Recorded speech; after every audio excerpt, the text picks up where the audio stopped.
वाहिगुरु जी का खालसा श्री वाहिगुरु जी की फतेह। जन्म साखी श्री गुरु नानक देव जी की। भाई बाले वाली साकी ब्रह्मचारी की।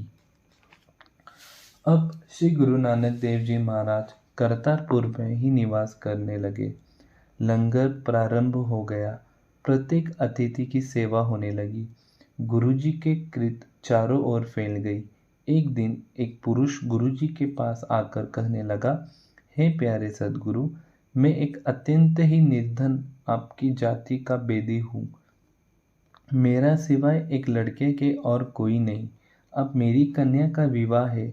आप मेरी सहायता करें, क्योंकि आप हमारे कुल में एक महापुरुष है और सब कुछ करने की समर्था आप में सुनी जाती है।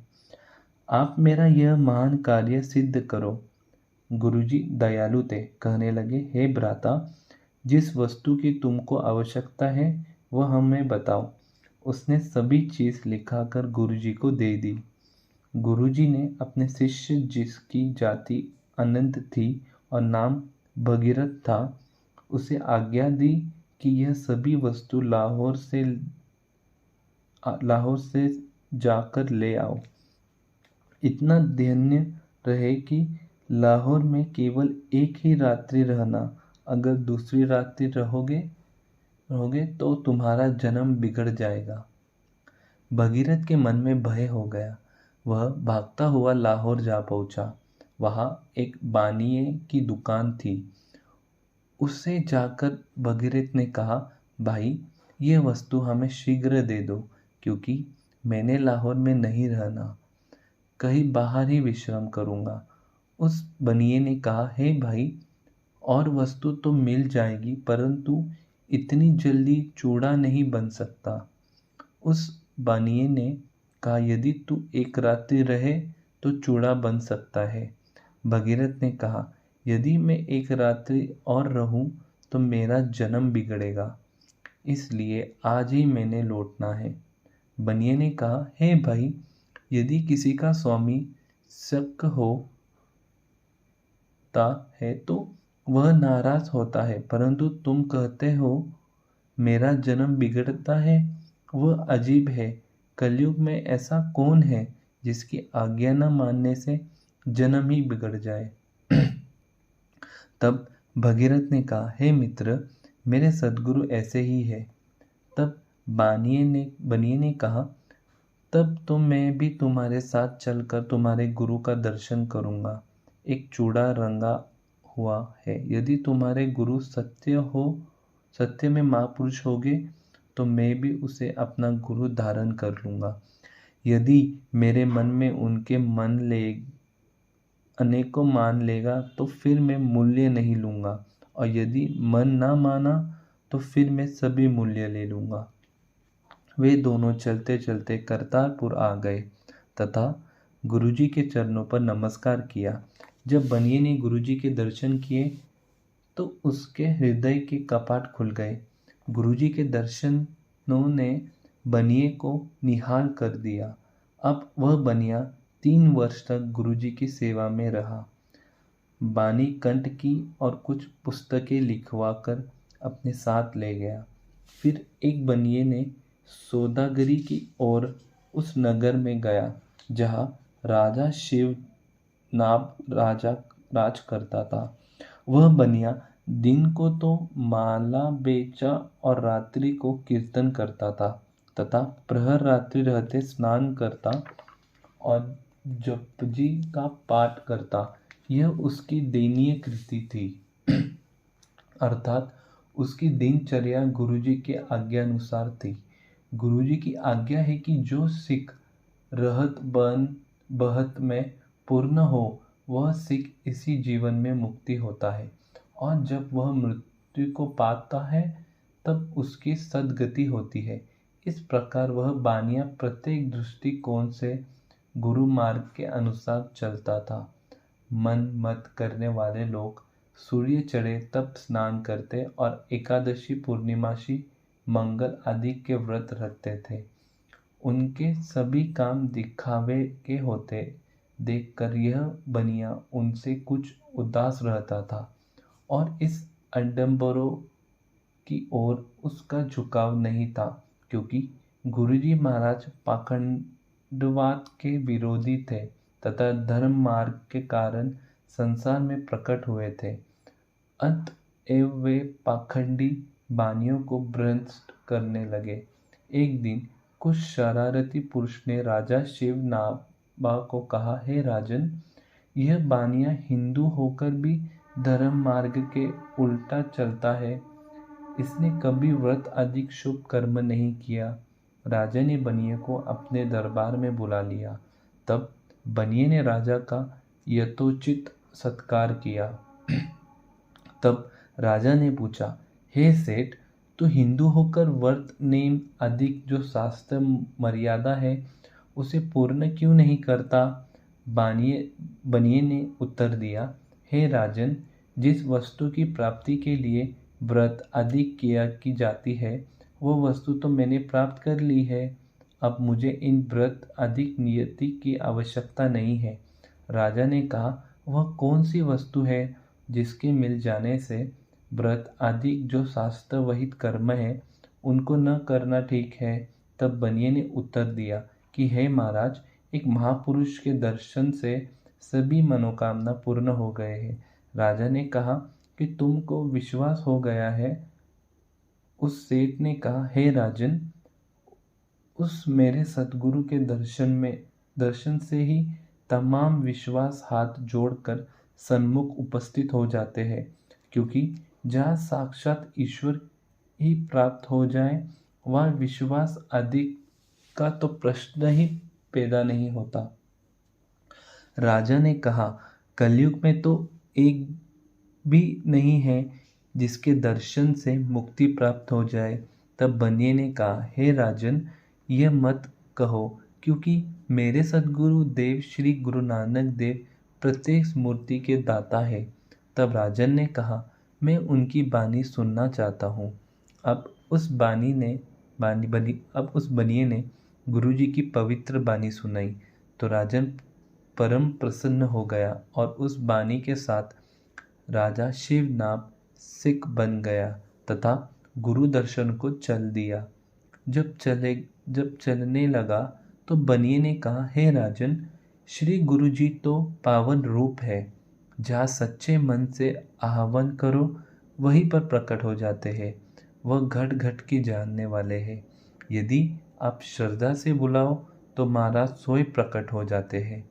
तब राजा ने कहा, हे मित्र, गुरुजी तलवंडी राय भोए के रहने वाले हैं तथा आजकल करतारपुर रावी नदी के किनारे निवास करते हैं। यह उनका जो स्मरण करे वह ही दर्शन देते हैं। राजा ने कहा कि मेरी इच्छा तो तुम्हारे साथ ही जाने की है। बनिए ने कहा, हे राजन, तुम विश्वास करो तथा मन से गुरुजी का स्मरण करो। गुरुजी इसी स्थान पर प्रकट होंगे। यह बात मेरे पूर्ण अनुभव की है। हे राजन, मेरी बात मानो, तुम्हारा मनोकामना अवश्य ही पूर्ण होगी।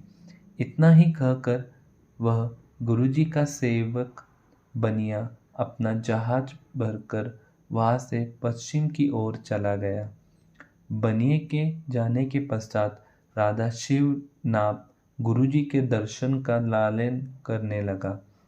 इस समय गुरुजी का ही चिंतन स्मरण करता रहे। राजा ने कुछ समय के पश्चात कुछ कुटिया तैयार की। उनको हुक्म दिया कि जो भी साधु संत यहाँ आए उसकी पतित करने में कोई कसर न छोड़े तथा उसकी भली प्रकार परीक्षा लेकर मुझे बताओ कि वह कैसा साधु है। राजा ने सोचा कि यदि कोई उत्तम साधु होगा तो वे इनके कटाक्षों में नहीं फंसेगा। यदि कोई साधारण कलयुगी साधु होगा तो उसका भी पता चल जाएगा। यदि गुरु नानक जी इधर आ जाए तो भी हमें पता चल जाएगा। उधर गुरुजी कहते हैं, बाला मर्दाना, हमारा तो विचार है कि कुछ और भ्रमण करे तथा राजा शिवनाभ को उसके राज में दर्शन देकर कृतार्थ करे। अब गुरुजी तथा मैं बाला और मर्दाना राजा शिवलाभ के नगर में आया और एक बाघ जो सूखा हुआ था वह आसन बिछाकर बैठ गया। गुरुजी के पवित्र चरण जब बाग में आए तो उस समय वह सूखा बाग हरा हो गया, फूल कलियां पैदे हो गई। उस बाग के माली ने जब अपना बाग सरसब्ज देखा तो अत्यंत प्रसन्न हुआ। फिर उसने देखा कि एक महापुरुष आसन पर बैठे हैं और दो सेवक सेवा कर रहे हैं। उसने गुरुजी के चरणों में नमस्कार करके कहा, आज मेरे अभाग्य है जो आपने मुझे दर्शन दिए हैं। फिर वह माली राजा शिवनाभ को जाकर कहने लगा, हे राजन, एक संत बाग में आए हैं जिसकी कृपा से मुद्दतों का सूखा बाग फिर से हरा हो गया है। मुझे ऐसा मालूम होता है कि संत ईश्वर का ही रूप है। बाग बागबान की बात सुनकर राजा ने वे कुटियों बुलाकर कहा, जाओ बाग में जो संत आए हैं उसकी परीक्षा लेकर मेरे पास आकर परिणाम बताओ।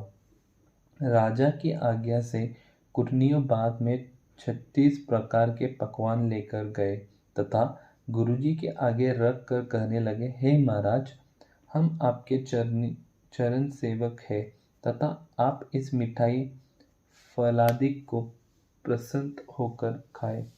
फिर कुटिया अनेक प्रकार के कताश करने लगे जिनको देख देख कर इंद्रदीप देवता भी मोह को प्राप्त हो गए। वे कुटिनियों नेत्रों के संकेत द्वारा गुरुजी पर अपनी कामना प्रकट करने लगे। उस समय गुरुजी ने एक पवित्र शब्द उच्चारित किया। शब्द श्री गुरु नानक देव जी के। जग कौन नाम नहीं चित, नाम बिसार गिरे देख बित। मनुआ डोले चित अनित, जग सियो टूट झूठ प्रीत। काम क्रोध बिख बजर भार, नाम बिन कैसे गुंचार। घर बालू का घुमन घेर, बरसिन पानी बुदा बुद हेर। मात बुदे ते धर चक फेर, सरब ज्योति नावे की चेर। सरब उपाओ गुरु सिर मोर, भगत करो पग लगाओ तोर। नाभ तरो चाहे तुझ और, नाम दुराई चले से चोर। पति खोई बिकी चंचल पाई, सच्चा नाम पति स्यु घर जाई। जो कुछ कीनो प्रभ रजाई, भव मानो निर्भव मेरी माई। कामन चाहे सुंदर भोग, पाट फूल मीठे रस रोग। खेले बिगसे ते तो रोग, प्रभ शरणागत किनस भोग। कापड़ पहे सु अधिक सिगार, मठ फूली रूप बिकार। आशा मनसा बांधो बार, नाम बिन सुना घर बार। गाछो पुत्र राजा कुमार, नाम बनो सच दोत अपार। पीर सेवो प्रभ पिए प्रेम पियार, गुरु सेवो प्रभ तृषा निवार। मोहन मोही लिया मन मोही, गुरु के शब्द पछानो तोही। नानक तांडे चाहे प्रभ दुआर, तेरे नाम संतोखे कृपा धार। वार्ता। उन कुटिनियों ने जब यह अष्टपदी श्रवण की और गुरुजी का पवित्र दर्शन किया, जो उनके हृदय की कामगति शांत हो गई तथा मन में शांत सागर लहर लेने लगा और उनके हृदय में ब्रह्म ज्ञान उत्पन्न हो गया तथा कोटि दूर वासना नष्ट हो गई। अब वे सभी राजा शिवनाभ के निकट आकर कहने लगे, हे राजन, आप हमारे पिता हैं, हमें आप उस दृष्टि से न देखो तथा हमें उसी का मुख हंसी से न बुलाओ। राजा हैरान होकर कहने लगा, हे ईश्वर, यह क्या सुन देख रहा हूँ। यह तो मेरी प्रसन्नता पर हर समय आसक्त रहा करते थे। आज इनको क्या हो गया है जो इस प्रकार शब्द कह रहे हैं। फिर राजन ने कहा, आप लोगों को क्या हो गया है।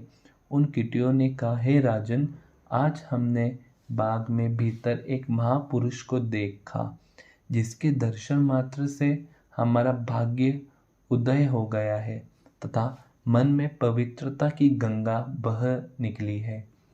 तमाम तृष्णा मिट गई है तथा हम नरक से बच गए हैं। परम संतोष हमें अन्यास ही मिल गया है।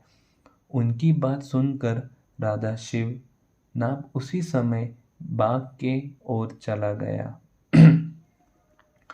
राजा शिवनाभ ने बाग में जाकर देखा तो एक संत जिसके मुख पर अलौकिक ज्योति है बैठा हुआ है।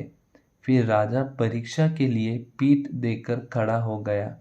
तब गुरुजी भी 2 दिन खड़े ही रहे। तब राजा भी गुरुजी के पीछे अच्युतित रूप में खड़ा रहा। जब गुरुजी बैठ गए तब राजा भी बैठ गया। फिर गुरुजी ने कहा, हे राजन, कहो अच्छे हो। तब राजा ने कहा, हे गुरुदेव, आपकी कृपा से सभी कुशल मंगल है। राजा ने उस बनिए से लिख लिया था कि गुरुजी बेदी शस्त्री है और करतारपुर निवास करते हैं तथा जन्म स्थान राय बलार है। राजा के मन में आई पहली पता करे कि आया यह गुरु है जिसका जिक्र उस बनिए ने किया था अथवा यह कोई दूसरा है। फिर राजा ने कहा, हे महाराज, आपका नाम क्या है। तब गुरुजी ने एक पवित्र शब्द उच्चारित किया, राग महली महला पहला। गुसाई तेरे कहा नाम कैसे जाती, जो तो भीतर महिल बुलावे, पूछो बात निरंतर रहाओ। फिर राजा ने कहा, क्या आप योगी हैं। श्री मुखवाक जोगी जुगति नाम निर्माया, ताके मेलु न राती, प्रीतम नाथ सदा सच संगे, जन्म मरण गत बीती। तब राजा ने कहा, क्या आप ब्राह्मण हैं। उत्तर, ब्राह्मण ज्ञान ध्यान स्नान हर गुण पूजे पाती, एको नाम एको नारायण, त्रिभुवन एको ज्योति। राजा ने कहा, कि आप क्षत्रिय हैं। उत्तर, जिह्वा दंडी इयु छट्टू, छाबा तोले, नाम अजाची, एको हाट, सहो सबना, सिर बन जारे एक बाती। वार्तात राजा का कथन। राजा ने कहा, हे महाराज, आप सिद्ध भाषा में हमें कुछ बताओ, क्योंकि आपका कथन मेरे समझ से बाहर की बात है। क्योंकि महापुरुषों की बातें तो महापुरुष ही जान सकते हैं। मैं आपसे पूछना चाहता हूँ कि आप कौन सी धरती के निवासी हो। तब गुरुजी ने शब्द फरमाया, श्री मुखवाक, ऊपरी गगन, गगन पर गोरख, ताका अगम, गुरु बनवासी, गुरु बचनी, बाहर घर एको, नानक भैया उदासी। राजा का कहना। इस शब्द को सुनकर राजा का मन शांत हो गया।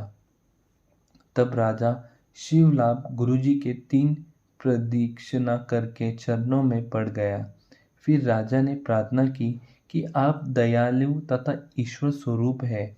आप मुझ दास की कुटियों को पवित्र करने चलो। सब प्रकार आपकी कृपा है। गुरुजी ने कहा, हे राजन, एक धर्मशाला का निर्माण करो, तब उस आपके ग्रह में आएंगे। तब राजा ने थोड़े ही दिनों में धर्मशाला बनवा दी। फिर राजा गुरुजी के लेन के लिए बाग में आया। तब क्या देखा कि गुरुजी महाराज वहाँ नहीं है।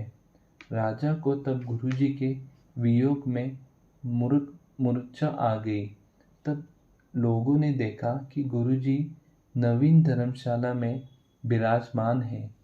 तब राजा ने सुना तो तत्काल भागकर धर्मशाला में आया और गुरुजी के चरणों पर नमस्कार करने लगा। राजा की श्रद्धा और भक्ति देखकर प्रसन्न होकर 1574 बिकरबी में एक चारपाई प्रदान की। राजा को बहुत प्रसन्नता हुई।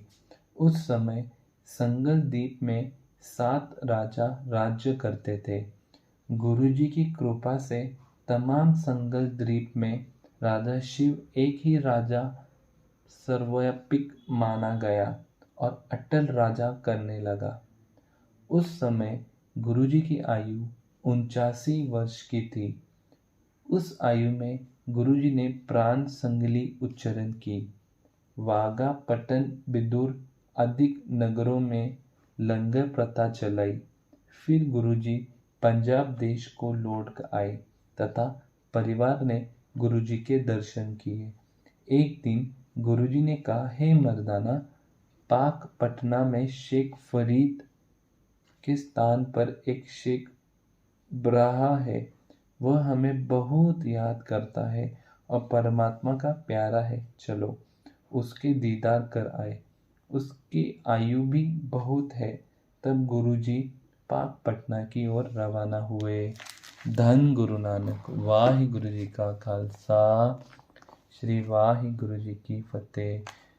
फिर से आपके चरणों में विनती, अमृत वेला संभालो, अमृत वेले से जुड़ो कि आपका लोक परलोक दोनों सुखी हो जाए। दसवंत निकालो। अमृत वेले का समय रात को 12 से सुबह 6 तक का है। ज़्यादा से ज़्यादा नाम जपो। वाहिगुरु जी का खालसा, श्री वाहिगुरु जी की फतेह। और एक आपसे क्षमा याचना कि मेरा गला थोड़ा ठीक नहीं है, तो अगर आपको मेरे शब्द उच्चारण में आपको सुनने में तकलीफ हुई तो मुझे बख्श लेना, मुझे माफ़ करना। फिर मैं जल्द से जल्द ठीक हो जाए। वाहिगुरु जी का खालसा, श्री वाहिगुरु जी की फतेह। एक ओंकार सतनाम करता पुरख निर्भव निर्वैर अकाल मूरत अजूनी सबंग गुर प्रसाद जप। आद सच जुगाद सच है भी सच नानक होसी भी सच। एक ओंकार सतनाम करता पुरख निर्भव निर्वैर अकाल मूरत अजूनी सबंग गुर प्रसाद जप। आद सच जुगाद सच है भी सच नानक होसी भी सच। एक ओंकार सतनाम करता पुरख निर्भव निर्वैर अकाल मूरत अजूनी सबंग गुर प्रसाद जप। आद सच जुगाद सच है भी सच नानक होसी भी सच। वाहिगुरु जी का खालसा, श्री वाहिगुरु जी की फतेह।